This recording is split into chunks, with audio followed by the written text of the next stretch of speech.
여기 모인 여러분들을 주님의 이름으로 축복합니다. 우리 사도신경으로 하나님께 우리 신앙을 고백하시겠습니다.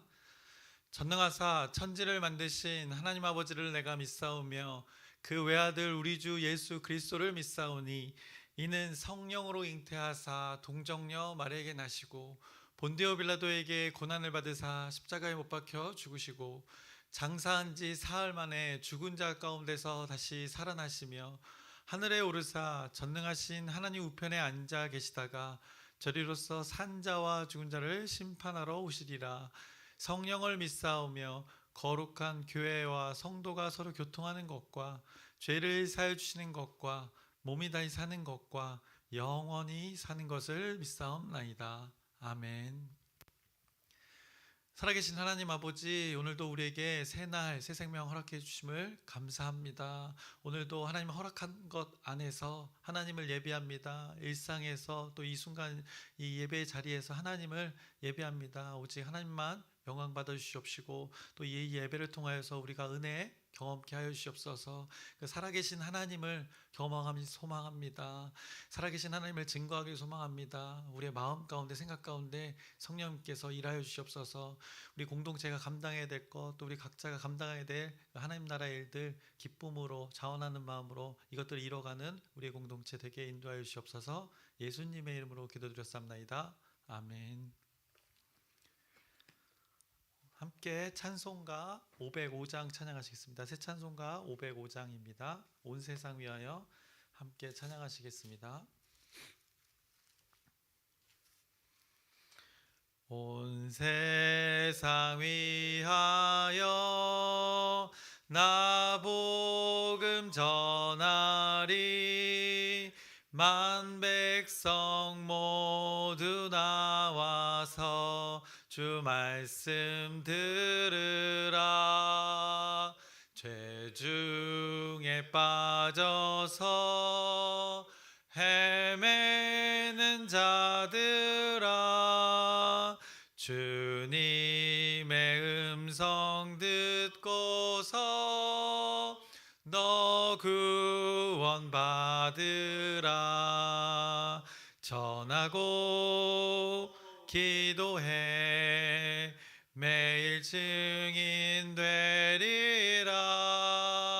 세상 모든 사람 다 듣고 그 사랑 알도록 온 세상 위하여 이 복음 전하리. 저 죄인 회개하고서 주 예수 믿으라. 이 세상 구하려 주 돌아가신 것 나 증거하지 않으면 그 사랑 모르리. 전하고 기도해 매일 증인 되리라. 세상 모든 사람 다 듣고 그 사랑 알도록 온 세상 위하여 주 은혜 임하니. 주 예수 이름 힘입어 이 복음 전하자. 먼 곳에 나가서 전하지 못해도 나 어느 곳에 있든지 늘 기도 힘쓰리. 전하고 기도해 매일 증인 되리라. 세상 모든 사람 다 듣고 그 사랑 알도록. 아멘. 이제 오늘부터는 우리 기아대책에서 나온 이 한국교회 초기 순교자의 그 신앙에 대해서, 유산에 대해서 우리가 함께 나누려고 합니다. 그래서 여기 이 책자의 앞에 보시면 여기 아주 작게 적혀 있는데 이 문구가 굉장히 저는 마음에 들었습니다. 한국교회 초기 순교자의 신앙 유산이 오늘 우리의 일상 속에서 살아납니다라는 이 문구가 결국 그때의 일들이 우리의 오늘 일상의 하루하루에 신앙에 영향을 미치고 있다는 것 우리가 한번 기억해 보자는 그 의미의 이 문구가 참 마음에 와닿는데, 그래서 오늘 1일차에 그 한 사람을 우리가 함께 나누려고 합니다. 앞서 먼저 말씀 구절을 보시면 앞에 PPT 화면에 나와 있습니다. 마가복음 16장 15절의 말씀입니다. 우리 함께 이 구절 함께 읽겠습니다. 너희는 온 천하에 다니며 만민에게 복음을 전파하라. 네. 예수님이 부활하신 이후에 이 말씀을 제자들에게 11제자가 모여있던 그 제자들 그 모임의 자리에서 예수님이 고백했던 이 말씀입니다.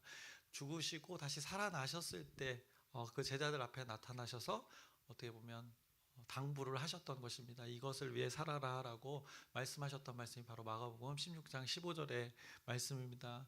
이 말씀대로의 삶을 살았던 우리나라에 왔던 그 영국의 한 선교사님의 삶을 잠깐 나누려고 합니다. 그래서 그 사람이 누구인가? 로버트 저메인 토머스 선교사입니다. 그래서 우리가 보통 알고 있는 토마스 선교사입니다. 그래서 평양의 그 대동강의 그 제너럴 셔먼호를 타고 미국의 그 상선을 타고 우리나라에 그 처음 복음을 들고 또 들어왔던 그 선교사님을 오늘 우리가 나누게 됩니다. 그래서 우리나라 땅에 하루도 머물지 못하고 대동강변에서 죽임을 당한 그 선교사의 삶을 함께 나누려고 합니다. 그래서 한국교회 최초의 순교자라고도 이렇게 부릅니다. 이제 최초라는 것은 이제 또 교단마다 또 달라서 주장하는 바가 좀 다르긴 하지만 어쨌든 순교하신 우리 초기의 근대의 한국교회 복음을 위해서 순교했던 그 선교사님이 바로 토마스 선교사님입니다. 그래서 그냥 음가대로 먼저 중국을 거쳐서 조선으로 들어오게 됐습니다. 그래서 탕마사라고 그냥 음가로 토마스를 중국식 발음으로 이렇게 이름을 불렀다고 합니다. 그리고 최난헌이라는 이름은 그냥 조선시대의 일반적인 많이 사용했던 사람의 이름이라고 합니다. 그래서 현지화를 위해서 이렇게 이름을 특별한 이 뜻은 없다고 합니다. 그래서 이런 이름을 사용했다고 전해지고 있습니다. 1843년 영국 웨일즈 라야다라는 곳에서 출생했습니다. 그래서 목사님의 아들로서 성장을 했습니다. 그래서 신앙의 가정 안에서 잘 자랐던 그의 유년 시절을 보게 됩니다. 그래서 1859년에 런던 대학교 뉴칼리지에서 이제 신학을 전공합니다. 그리고 얼마 4년 후에 1963년에 제가 오탑니다. 1863년입니다. 1863년에 목사 안수를 받게 됩니다. 그리고 나서 바로 이제 런던 선교회를 통해서 이제 중국에 선교를 가게 됩니다.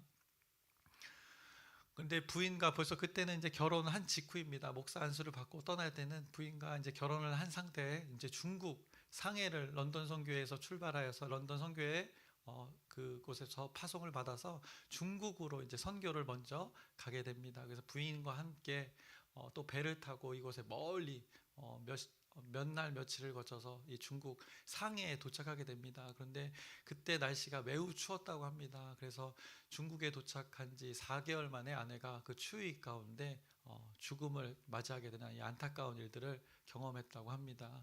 그래서 그 토마스 선교사님이 고백하기로는, 전해지기로는 자기가 선교를 위해서 왔는데 자기가 잘못한 것도 없는데 이 아내를 잃은 상황, 그래서 하나님께 많이 원망도 했었답니다. 그 순간에는. 그래서 아내를 잃은 상실감에 잠시 방황도 했다고 합니다. 그래서 선교사직을 잠깐 내려놓고 그곳에서 중국에서 세관 일을 또 맡기도 했답니다. 그리고 또 통역의 일들을 많이 감당했던 것을 전해지고 있습니다.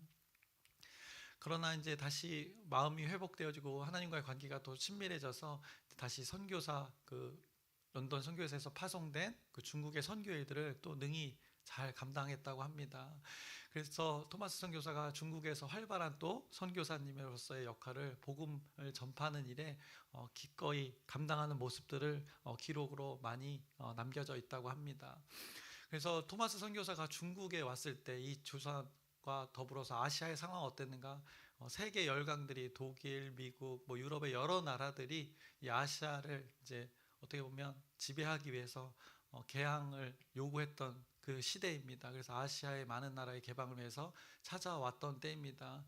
조선의 상황은 어땠는가? 이제 흥선대원군의 쇄국 정책으로 해서 외국인들을 심하게 박해할 때입니다. 외국의 그 세력들을 거부할 때였던 것입니다. 그래서 조선에 복음이 들어가기 쉽지 않은 그때의 상황이었던 것입니다.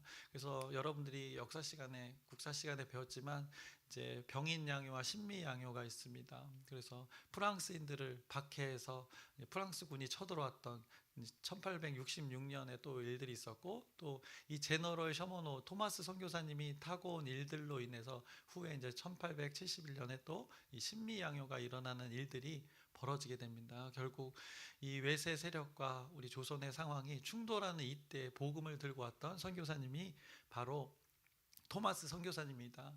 이런 상황을 다 알매도 선교사님은 복음을 전하게, 조선의 하나님을 알지 못하는 사람들을 위해서 기꺼이 자기의 생명, 이 상황에 굴복하지 않고 기꺼이 복음을 전하기 위해서 우리 조선 땅에 들어왔던 그때 선교사님을 우리가 나누고 있는 것입니다. 그래서 이 선교사님의 삶을 6분짜리 영상으로 5분 정도의 영상이 있는데 한번 함께 나누겠습니다. 셔머노와 영국인 로버트 토마스. 지금도 많은 사람들은 토마스 선교사에 대해 잘못된 지식을 갖고 있거나 잘 모르고 있습니다. 로버트 저메인 토마스.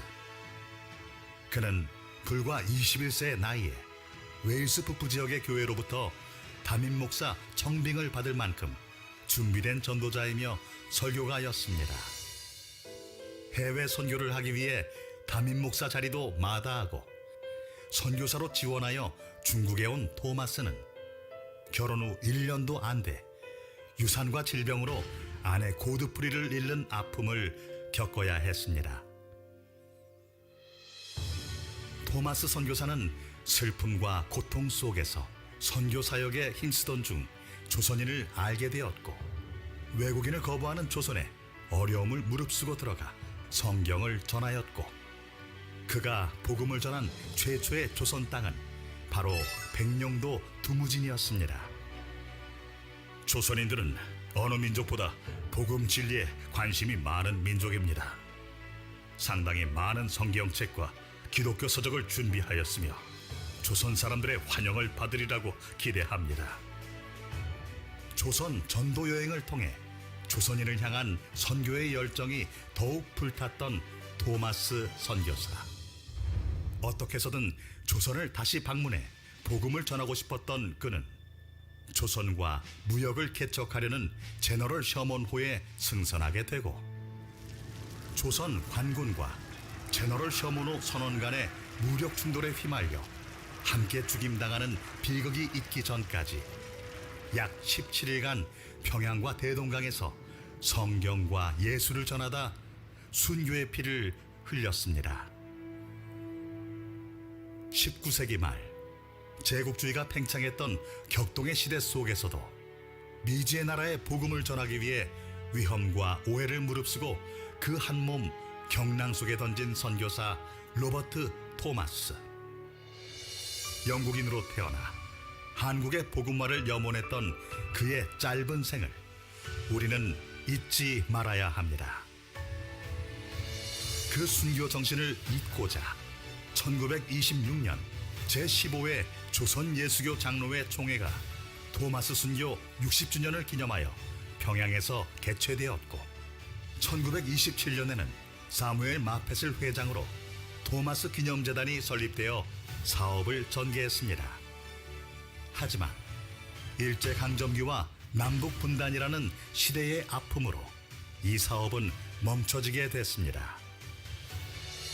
이에 대한예수교 장로회 총회는 토마스 순교 160주년이 되는 2026년을 맞아 토마스 선교사가 조선에 들어와 처음으로 복음을 전한 백령도 두무진에 토마스 선교사 기념관을 건립하여 우리 교단 신앙의 뿌리를 계승하고자 합니다. 네, 토마스 선교사님에 관련된 영상이 이제 장로교단에서 이제 만든 것이 있는데, 어쨌든 지금 벌써 26년이 토마스 선교사님의 순교된 지 160년이 되는 해라고 합니다. 근데 여기 평양에 들어오기 직전에 이제 백령도에 먼저 1차 시험차 들어왔었다고 합니다. 성경을 200권을 들고 들어와서 나눠줬다고 합니다. 근데 그때 당시 쇄국 정책이었기 때문에 이것을 받으면 목숨을 잃을 수도 있는데, 이 조선의 사람들이 이 성경책을 받았다고 합니다. 그래서 이것에서 또 가능성, 하나님의 섭리가 있다고 여겨져서 이제 미국의 상선을 타고 이제 어떻게 보면 조선의 본토로 들어오게 된 일입니다. 근데 이때 놀라운 것은 대동강변에서 이제 토마스 선교사가 이제 목배임을 당하는 순교를 당하는데, 그때 그 선교사님을 실제로 죽였던 그 한 사람이 바로 박춘권이라는 사람입니다. 우리가 지난번에 또 초기 선교사님들 나눌 때, 마페 선교사님 나눌 때 이 박춘권이 또 연관이 돼 있습니다. 이 박춘권 그 병사였는데 이 토마스 선교사를 목배임을 했던 사람입니다. 그러면서 성경책을 그 전에 전했고, 그러나 박춘권은 거부했는데 그 성경책을 또 잘 보관했다가 최치량이라는 사람, 그때도 우리가 나눴습니다. 그래서 그 성경책을 들고 자기 집에 도배를 했었습니다. 성경책이 종이의 질이 좋은 것이기 때문에, 그래서 그것을 가지고 자기 집에 또 도배를 했다가 그 성경을 보고 또 복음을 접한 자들이 있어서 결국 그 자리에 그 벽지를 발랐던 그 교회, 그때 당시에는 여관을 운영됐지만 그 여관이 결국에는 이 평양대부흥에 처음 시작된 그 교회 자리, 널다리 교회, 그 교회가 되었던 것을 보게 됩니다. 그 장소가 그 제너럴 셔먼호를 타고 왔던 토마스 선교사가 전했던 성경책이 그 집에 발라졌고, 그 발라진 집이 이 평양대부흥의 시작이 된 그 교회가 되었음을, 이 놀라운 또 섭리를 우리가 또 기억해 봅니다. 그러면서 질문해 보려고 합니다. 토마스 선교사는 왜 그렇게 복음을 전했는가? 아내를 잃었음에도 왜 그는 이 복음 전하는 일을 멈추지 않았는가? 한번 이 질문을 한번 생각해 보시길 바랍니다. 또 그가 조선의 분위기를 분명히 알았을 것입니다. 그럼에도 그가 성경을 들고 목숨을 걸고 생명을 걸고 이 낯선 땅에 낯선 사람들을 위해서 온 이유가 무엇일까? 한번 또 여러분들이 오늘 이 나눔을 통해서 한번 생각해 보시길 바랍니다. 결국 이 토마스 선교사님은 이 예수님의 말씀을 실제로 믿었던 것입니다. 그 부활의 주를 그가 경험했기 때문에 생명을 걸고 자기 자신이 다시 부활할 것을 알기에, 예수님이 자기의 주인이시기에 목숨 걸고 이 말씀을 받아들이고 이것을 실천하는 삶을 살았던 것을 보게 됩니다. 그래서 오늘 우리가 나눴던 말씀, 너희는 온 천하에 다니며 만민에게 복음을 전파하라, 부활의 주를 만난 자들의 앞에서 예수님이 고백했던 것, 이 토마스 선교사가 그 부활의 주님을 만났다고 생각합니다. 그러기에 그의 가장 소중한 아내를 잃어도 자기의 생명을 잃어가면서까지도 이 조선의 땅에 복음을 전했던 일들을 오늘 우리가 기억해 봅니다. 아까 제가 문구 너무 좋다고 했는데, 오늘 우리의 일상 속에서 이 순교자의 신앙이 살아난다고 하는데, 여러분들이 지금 어떻게 보면 수많은 이 교회 공동체에서 많은 일들을 합니다. 가정에서도 그렇지만 또 일터에서도 그렇지만, 여러분들이 교회 공동체를 위해서 돈을 들여가며 그 가치가 어떤 것이 가장 가치가 있는지 시간을 들여가며 여러분들이 가치를 어디에 두고 사는지 여러분들이 일상 속에서 지금 살아가고 있는 모습을 제가 또 목격합니다. 위에 지금 우리가 풋살장을 만들고 있는데, 이것 결국 복음을 위한 일입니다. 누군가는 여기 와서 운동을 하지만 그 운동을 통해서 이곳에 하나님을 예배할 수 있는 그 계기가 될 수 있도록 여러분들이 시간도 투자하고 몸의 일도 투자하고 또 물질도 투자하는 것, 사실 그거 아껴서 집에 뭐 좋은 냉장고를 바꿔도 되고 좋은 TV를 바꿔도 되고 여러분을 위해서 좋은 맛있는 음식을 먹어도 되는데, 여러분의 일상 가운데 그 아껴서 그 모은 그 재물을 하나님 나라 위해서 사용하는 것, 지금 이 선교사님의 일과 별반 다르지 않다고 생각합니다. 우리가 모두 이 예수님의 말씀을 감당하고 있다고 생각합니다. 너희는 온천하에 다니며 만민에게 복음을 전파라. 이 일들이 우리 공동체에게 계속 있기를 소망합니다. 여러분만 또 감당하는 것이 아니라 여러분을 통하여서 또 우리 다음 세대들이 또 이것을 잘 배워서 우리 광명중앙 침례 공동체가 이 복음의 일들을 잘 감당하는 공동체로 살아가기를 주님의 이름으로 축원합니다. 기도하겠습니다. 살아계신 하나님 아버지, 오늘도 하나님의 말씀을 나누고 일찍이 우리가 이 땅에서 이렇게 예배하고 하나님의 말씀을 나눌 수 있는 그 계기가 되어졌던 그 한 사람의 그 인생을 나누었습니다. 이 인생 가운데 하나님의 살아계심이 있을 줄 압니다. 하나님의 살아계심 때문에 이 토마스 선교사님을 통해 우리가 이 자리에서 예배할 수 있다 오늘 기억하고 고백합니다. 이 섭리가, 이 하나님 나라의 섭리가 여기서 계속 다음 세대까지 이어지길 소망합니다. 이 광명 7동에 더 넓이 이 광명 전 지역에 우리를 통하여서 그 하나님 나라의 그 복음이 얼마나 가치가 있는 것인지 여기 있는 모든 이들이 깨달아 알아서 하나님을 예배하는 이 지역, 이 도시가 되게 인도하여 주시옵소서. 예수님의 이름으로 기도드렸사옵나이다. 아멘. 하늘에 계신 우리 아버지여, 이름이 거룩히 여김을 받으시오며 나라의 마옵시며 뜻이 하늘에서 이루어진 것 같이 땅에서도 이루어지이다. 오늘날 우리에게 일용할 양식을 주옵시고 우리가 우리에게 죄 지은 자를 사하여 준 것 같이 우리의 죄를 사하여 주옵시고 우리를 시험에 들게 하지 마옵시고 다만 악에서 구하옵소서. 나라와 권세와 영광이 아버지께 영원히 있사옵나이다. 아멘. 우리 기도 제목 나누고 함께 기도하겠습니다. 우리 계속해서 나누는 기도 제목들이 있습니다. 변화를 위해서, 또 우리 전도를 위해서, 또 위에 공사를 위해서, 아픈 자들을 위해서 각각의 또 여러분의 각자의 기도 제목이 있습니다. 이를 위해서 기도해 주시고, 또 오늘 말씀을 기억하면서 부활의 주가 제자들 앞에 나타나서 고백했던 것, 이것을 또 실제로 믿었던 토마스 선교사님의 그 삶을 우리가 나눴습니다. 이 일들이 우리의 일상 가운데 영향을 미쳤고 또 우리가 일상에서 이런 부활의 주님의 삶을 살아가기를 소망합니다. 이 일들이 우리 공동체 가운데 이루어지도록 우리 주여 크게 한번 부르짖고 함께 기도하시겠습니다. 주여